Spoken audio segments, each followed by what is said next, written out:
ಕಮಲಾಪುರ ಎನ್ನುವ ಒಂದು ಹಳ್ಳಿಯಲ್ಲಿ ದೀಪಾಳ ಮನೆ ಇತ್ತು. ಅವಳು ಪ್ರತಿನಿತ್ಯ ಬೆಳಿಗ್ಗೆ ಬೇಗನೆ ಎದ್ದು ಮನೆ ಕೆಲಸಗಳನ್ನು ಮಾಡುತ್ತಿದ್ದಳು. ಒಂದೇ ರೀತಿ ಜೀವನ, ಕಾರ್ಖಾನೆನಲ್ಲಿ ದುಡಿಯೋದು, ಮನೆ ಬರೋದು, ಮತ್ತೆ ಮರುದಿನ ಎದ್ದು ಕಾರ್ಖಾನೆಗೆ ಹೋಗೋದು, ಇಷ್ಟೇ ಸಂಪಾದನೆ. ಏನಾದ್ರೂ ಹೊಸದ್ ಮಾಡ್ಬೇಕು ಅನಿಸ್ತಾ ಇದೆ. ಮಗನೇ, ಹೊಸದೇನಾದ್ರು ಮಾಡ್ಲಿಕ್ಕೆ ಧೈರ್ಯ ಬೇಕು, ಮತ್ತೆ ಕಾಲ ಕೂಡ ಬರಬೇಕು, ಹಾಗೇನೆ ಬಂಡವಾಳನೂ ಬೇಕು. ಇತ್ತೀಚೆಗೆ ನಮ್ ಟೇಸ್ಟಿ ಮಸಾಲಾ ಪುಡಿ ಕಾರ್ಖಾನೆಗೆ ಹೆಚ್ಚು ಆರ್ಡರ್ಗಳೇ ಬರ್ತಾ ಇಲ್ವಂತೆ. ಅಯ್ಯೋ, ನಾವು ಮಿಶ್ರಣ ಮಾಡೋ ವಿಭಾಗದಲ್ಲೇ ಕೆಲಸ ಮಾಡ್ತೀವಲ್ವಾ, ನಮ್ಗೆಲ್ಲ ಗೊತ್ತು. ಏನು? ಇತ್ತೀಚೆಗೆ ಮ್ಯಾನೇಜರ್ ಮಸಾಲೆ ಪುಡಿ ಜೊತೆ ಏನೇನೋ ಬೆರೆಸ್ಲಿಕ್ಕೆ ಹೇಳ್ತಿದ್ದಾರೆ. ಹೌದಾ? ಮಸಾಲೆ ಪುಡಿಗಳಿಗೆ ರಾಸಾಯನಿಕನೆಲ್ಲ ಹಾಕ್ತಾ ಇದ್ದಾರೆ. ಇದರಿಂದ ಅದ್ರ ಗುಣಮಟ್ಟ ಕಡಿಮೆ ಆಗಿ ಗ್ರಾಹಕರು ಕಡಿಮೆ ಆಗ್ತಿದ್ದಾರೆ. ನಿಜ, ಮ್ಯಾನೇಜರ್ ಅವರು ಅಗ್ಗದ ರಾಸಾಯನಿಕ ಪುಡಿಗಳನ್ನು ಮಿಕ್ಸ್ ಮಾಡಿಸ್ತಿದ್ದಾರೆ. ಗ್ರಾಹಕರ ಕ್ವಾಲಿಟಿ ಬಗ್ಗೆ ಕೂಡ ಕಂಪ್ಲೇಂಟ್ ಮಾಡ್ತಿದ್ದಾರೆ. ಹೌದು, ಅದಕ್ಕೆ ಕೆಲಸದ ಒತ್ತಡನೂ ಕಡಿಮೆ ಆಗಿದೆ, ಅದೇ ರೀತಿ ಸಂಬಳ ಕೂಡ ಕಡಿಮೆ ಆಗೋ ಹೆದರಿಕೆನೂ ಇದೆ. ಇದ್ರ ಬಗ್ಗೆ ನಾವು ಮಾಲೀಕರಿಗೆ ಹೇಳಬೇಕು, ಗುಣಮಟ್ಟನ ಕಾಪಾಡ್ಕೊಳ್ಳೋದು ಮುಖ್ಯ ಅಂತ ಅವ್ರಿಗೆ ತಿಳಿಸ್ಬೇಕು. ಸರ್, ಕಾರ್ಖಾನೆ ಉತ್ಪನ್ನಗಳ ಗುಣಮಟ್ಟದ ಬಗ್ಗೆ ಗ್ರಾಹಕರೆಲ್ಲ ಕಂಪ್ಲೇಂಟ್ ಮಾಡ್ತಿದ್ದಾರೆ. ಮತ್ತೆ ಹೊಸದಾಗಿ ಬಳಸ್ತಾ ಇರೋ ರಾಸಾಯನಿಕ ಪದಾರ್ಥಗಳಿಂದಾಗಿ ನಮ್ಮ ಉತ್ಪನ್ನಗಳ ರುಚಿ ಕೂಡ ಕೆಡ್ತಿದೆ. ಸಾಕು ಮಾಡಿ, ನನ್ನ ಫ್ಯಾಕ್ಟರಿನ ಹೇಗೆ ನಡೆಸ್ಬೇಕಂತ ನನಗೆ ಗೊತ್ತು, ನೀವೇನು ನಾನು ಹೇಳ್ಕೊಡೋದು ಬೇಡ. ದಯವಿಟ್ಟು ಮೊದಲು ಮಾಡಿದಾಗೇನೆ ನೈಸರ್ಗಿಕ ಮಸಾಲೆಗಳನ್ನೇ ಬಳಸೋದು ಉತ್ತಮ ಅನ್ಸತ್ತೆ. ಇದರಿಂದ ನಿಮಗೆ ಲಾಭ ಜಾಸ್ತಿ ಆಗತ್ತಲ್ವಾ? ನಾವು ರಾಸಾಯನಿಕಗಳನ್ನೆಲ್ಲ ಹಾಕ್ತಾ ಇರೋದು ಖರ್ಚನ್ನೆಲ್ಲ ಕಡಿಮೆ ಮಾಡ್ಲಿಕ್ಕೆ. ವ್ಯಾಪಾರದಲ್ಲಿ ಲಾಭನೇ ಮುಖ್ಯ ಹೊರತು ಗುಣಮಟ್ಟ ಅಲ್ಲ. ಯಾರಿಗ್ ಬೇಕು ನಿಮ್ ಸಲಹೆ? ನಿಮಗ್ ಕೆಲಸ ಬೇಕಿದ್ರೆ ಸುಮ್ಮನೆ ಕೆಲಸ ಮಾಡಿ, ಇಲ್ದಿದ್ರೆ ನಿಮ್ ದಾರಿ ನೀವು ನೋಡ್ಕೊಳ್ಳಿ. ಆದ್ರೆ ಸರ್, ಈ ರೀತಿ ಮಾಡಿದ್ರೆ ಗ್ರಾಹಕರೆಲ್ಲ ದೂರ ಆಗ್ತಾರೆ, ಮತ್ತೆ ಕಾರ್ಖಾನೆ ಕೂಡ ಕೆಟ್ಟ ಹೆಸರು ಬರುತ್ತಲ್ವಾ? ಈ ರೀತಿ ಮಾತುಗಳನ್ನೆಲ್ಲ ಹೇಳ್ತಾ ಇರೋದ್ರಿಂದ ನಾನು ನಿಮ್ಮನ್ನು ಈಗಲಿಂದಾನೇ ಕೆಲಸದಿಂದ ತೆಗಿತಾ ಇದ್ದೀನಿ. ಇನ್ನು ಒಂದು ದಿನ ಕೂಡ ನಾನು ಕಾರ್ಖಾನೆಗೆ ನಿಮ್ ಮಾಲೀಕರ ಮಾತನ್ನು ಕೇಳಿ ಅವರೆಲ್ಲ ಆಘಾತಕ್ಕೊಳಗಾಗಿ ಮನೆಗೆ ವಾಪಸ್ ಬರ್ತಾರೆ. ಆ ಮಾಲೀಕರು ಇದೆಷ್ಟು ಕೆಟ್ಟವರು. ನಾವು ಪ್ರಾಮಾಣಿಕವಾಗಿ ಒಂದು ಒಳ್ಳೆ ಸಲಹೆ ನೀಡಿದ್ದಕ್ಕಾಗಿ ನಮ್ ಕೆಲಸದಿಂದಾನೇ ತೆಗೆದ್ಬಿಟ್ರು. ಇನ್ನು ನಾವು ಏನ್ ಮಾಡೋದು ಬದುಕಲಿಕ್ಕೆ? ಇಷ್ಟು ವರ್ಷದಿಂದ ದುಡ್ದಿನ ಕಾರ್ಖಾನೆ ನಮ್ ಕೈ ಬಿಡ್ತು, ನಮ್ಮನ್ನೆಲ್ಲ ಕೆಲಸದಿಂದ ತೆಗೆದಾಕಿದ್ರು. ಈಗ ನಮ್ಗೆ ಈ ವಯಸ್ಸಿನಲ್ಲಿ ಬೇರೆ ಕಡೆ ಕೆಲಸ ಸಿಗೋದು ಕೂಡ ಕಷ್ಟನೇ. ಈಗ ನಮ್ಮ ನಿಜವಾಗ್ಲೂ ಕಷ್ಟ ಸಮಯ. ಈಗ ಇದನ್ನ ನಾವು ಹೇಗೆ ನಿಭಾಯಿಸಬೇಕು ಅಂತಾನೆ ಗೊತ್ತಾಗ್ತಾ ಇಲ್ಲ. ದೀಪ ಎಲ್ಲರನ್ನು ನೋಡ್ತಾಳೆ ಮತ್ತು ಅವ್ರ ದುಃಖನೆಲ್ಲ ಅರ್ಥ ಮಾಡ್ಕೊಳ್ತಾಳೆ. ಅವಳ ಕಣ್ಣಲ್ಲೊಂದು ನಿರ್ಧಾರದ ಹೊಳಪು ಕಾಣತ್ತೆ. ನಾವ್ ಎಷ್ಟೇ ಕಷ್ಟ ಬಂದ್ರೂ ಹೆದರಬಾರ್ದು. ನಾವು ಕಳ್ಕೊಂಡಿದ್ದು ಒಂದು ಕಾರ್ಖಾನೆ ಕೆಲಸ ಅಷ್ಟೇ, ಆದ್ರೆ ನಮ್ಮ ಬಳಿ ಕೌಶಲ್ಯ ಮತ್ತು ಪ್ರಾಮಾಣಿಕತೆ ಇದೆ. ಆದ್ರೆ ಹಣ ಇಲ್ಲ, ಕೆಲಸನೂ ಇಲ್ಲ, ಏನ್ ಮಾಡೋದು? ಮಾಲೀಕರು ರಾಸಾಯನಿಕಗಳನ್ನು ಬಳಸಿದ್ರಿಂದ ಅವ್ರ ಮಸಾಲೆ ಪುಡಿಗಳ ಗುಣಮಟ್ಟ ಕಡಿಮೆ ಆಯ್ತು. ಆದ್ರೆ ನಮಗೆ ನಿಜವಾದ ಸಾಂಪ್ರದಾಯಿಕ ಮಸಾಲೆ ಪುಡಿಗಳನ್ನ ತಯಾರಿಸೋ ಕಲೆ ಗೊತ್ತಿದೆ ಅಲ್ವಾ ಅತ್ತೆ? ಹೌದು ದೀಪ, ನಮ್ಮ ಅಮ್ಮನ ಕಾಲದ ಸಾಂಬಾರ್ ಪುಡಿ, ರಸಂ ಪುಡಿ, ಗರಂ ಮಸಾಲ ಪುಡಿ, ಇನ್ನು ಬಹಳಷ್ಟು ರೀತಿ ಪುಡಿಗಳನ್ನು ಮಾಡೋದೆಲ್ಲ ವಿಧಾನಗಳು ನನ್ನ ನೆನಪಿವೆ. ಶುದ್ಧವಾದ ಮಸಾಲೆನೇ ಬಳಸಿ ಪುಡಿ ಮಾಡುವ ಕಲೆ ನಮಗಿದೆ. ಹಾಗಾದ್ರೆ ಯಾಕೆ ನಾವು ನಮ್ಮದೇ ಆದ ಮಸಾಲೆ ಪುಡಿ ತಯಾರಿಸಿ ಮಾರಬಾರ್ದು? ಮಸಾಲೆ ಪುಡಿ ತಯಾರಿಕೆ? ಟೇಸ್ಟಿ ಮಸಾಲಾ ಪುಡಿ ಕಾರ್ಖಾನೆ ತನ್ನ ಗುಣಮಟ್ಟನೇ ಕಳ್ಕೊಬಿಟ್ಟಿದೆ. ಅದ್ರ ಜನರಿಗೆ ಉತ್ತಮ ಮಸಾಲೆ ಪುಡಿ ಬೇಕಾಗಿದೆ. ಆದ್ರೆ ಅದಕ್ಕೆ ಯಂತ್ರಗಳು, ದೊಡ್ಡ ಮಟ್ಟದ ಬಂಡವಾಳ ಎಲ್ಲ ಬೇಕಾಗತ್ತಲ್ವಾ? ಅಲ್ದೇನೆ ಮಾರ್ಕೆಟ್ ನಲ್ಲಿ ಈಗಾಗಲೇ ಅನೇಕ ಬ್ರ್ಯಾಂಡ್ಗಳಿವೆ, ಅದ್ರ ಜೊತೆ ಕೂಡ ನಾವು ಕಾಂಪೀಟ್ ಮಾಡ್ಬೇಕಲ್ವಾ? ನಾವೇನ್ ಒಂದೇ ಸಾರಿ ದೊಡ್ಡ ಮಟ್ಟದಲ್ಲಿ ಮಾಡ್ಬೇಕಾ? ಮೊದಲು ನಮ್ಮ ಮನೆಯಿಂದಲೇ ಸಣ್ಣ ಪ್ರಮಾಣದಲ್ಲಿ ಮಾಡೋಣ. ಆದ್ರೆ ನಾವು ಬಳಸೋ ಕಚ್ಚಾ ವಸ್ತುಗಳು ಅಂದ್ರೆ ಮಸಾಲೆಗಳು ಶುದ್ಧ ಮತ್ತು ಉತ್ತಮ ಗುಣಮಟ್ಟದ್ದಾಗಬೇಕು. ಅತ್ತೆ, ನಿಮ್ಮ ಅಮ್ಮನ ಹಳೆಯ ಪಾಕವಿಧಾನಗಳನ್ನು ಬಳಸೋಣ. ಜನರು ಮನೆಯಲ್ಲಿ ತಯಾರಿಸಿದ ಶುದ್ಧವಾದ ಮತ್ತು ರುಚಿಯಾದ ಆರೋಗ್ಯಕರ ಮಸಾಲೆ ಪುಡಿನ ನಿಜವಾಗ್ಲೂ ಇಷ್ಟಪಡ್ತಾರೆ. ಹೌದು, ನಮ್ಮ ಹಳೆಯ ಕಾಲದ ಪಾಕವಿಧಾನ ಬಳಸಿದ್ರೆ ನಮ್ಮ ಮಸಾಲೆ ಪುಡಿಗಳು ಖಂಡಿತ ಜನರನ್ನು ತಲುಪತ್ತೆ. ನಮ್ಮ ಮಸಾಲೆ ಪುಡಿ, ಸಾಂಬಾರ್ ಪುಡಿ, ಗರಂ ಮಸಾಲೆ ಪುಡಿಗಳ ರುಚಿಗೆ ಯಾರು ಮರಳಾಗದವರಿಲ್ಲ. ಹಾಗಾದ್ರೆ ಆರಂಭಿಕ ಬಂಡವಾಳಕ್ಕೆ ಅಂತ ನಾವೇನ್ ಮಾಡೋದು? ನಾವು ಮಸಾಲೆ ಸಾಮಗ್ರಿಗಳು ಮತ್ತು ಅದು ಪ್ಯಾಕಿಂಗ್ ಮಾಡೋ ಮೆಟೀರಿಯಲ್ಸ್ ಎಲ್ಲ ಬೇಕಲ್ವಾ?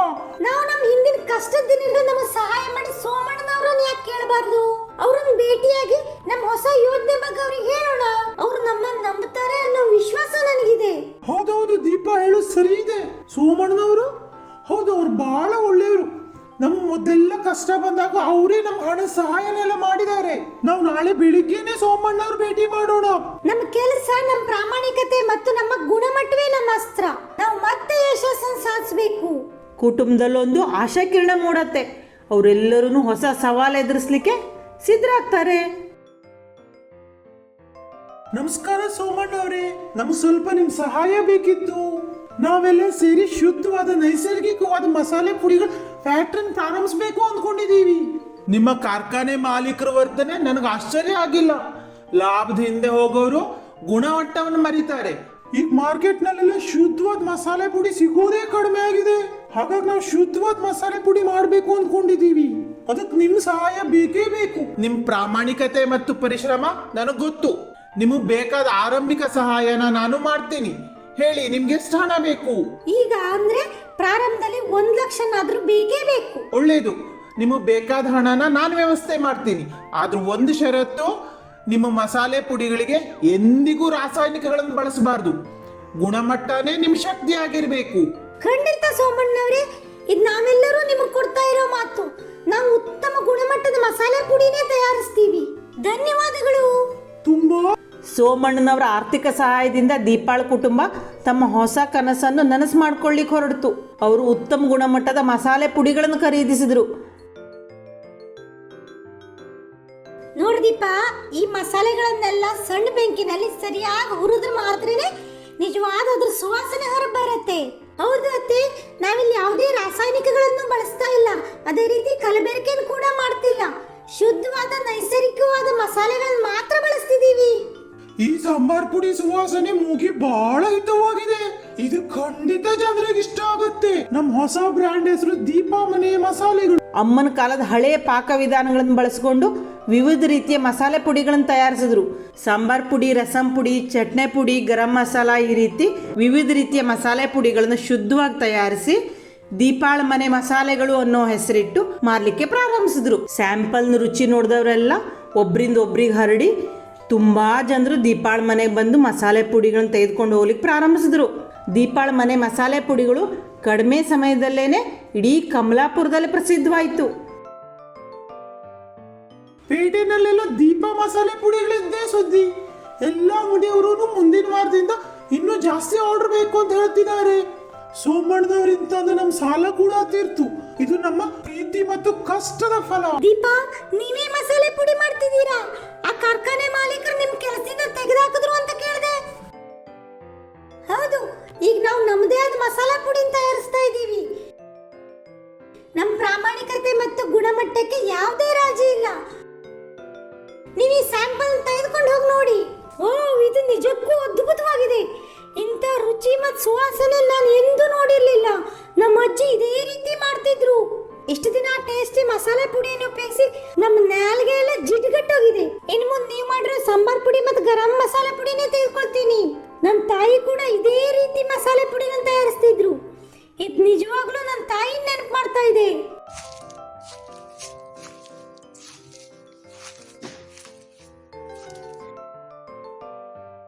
ನನಗೆ ದೀಪಾ ಮಸಾಲೆ ಪುಡಿ ಕೊಡಿ. ನನಗೂ ಕೂಡ ನನಗೆ 10 ಸ್ಯಾಚೆಟ್ ಕೊಡಿ. ನನಗೆ ದೊಡ್ಡ ಬೇಕನ್ನೇ ಕೊಡಿ. ಆ ಕಾರ್ಖಾನೆ ಮಾಲೀಕರು ದೀಪಾಳ ಕುಟುಂಬಕ್ಕೆ ಅನ್ಯಾಯ ಮಾಡಿದ್ರು. ಆದ್ರೆ ಅವಳು ತನ್ನ ಕೆಲಸದಿಂದಲೇ ತಕ್ಕುತ್ರ ನೀಡ್ತಿದ್ದಾಳೆ. ಈ ಮಸಾಲೆ ಪುಡಿಗಳೆಲ್ಲವೂ ಅದ್ಭುತವಾಗಿವೆ. ಅಯ್ಯೋ, ನನ್ನ ದುರಾಸೆಯಿಂದಾಗಿ ನನ್ನ ಫ್ಯಾಕ್ಟ್ರಿ ಪೂರ್ತಿ ನಾಶ ಆಯ್ತು. ಆ ದೀಪಾ ಮತ್ತು ಅವಳ ಕುಟುಂಬದವ್ರು ಬಂದು ಹೇಳಿದಾಗ ನಾನು ಕೇಳಬೇಕಿತ್ತು.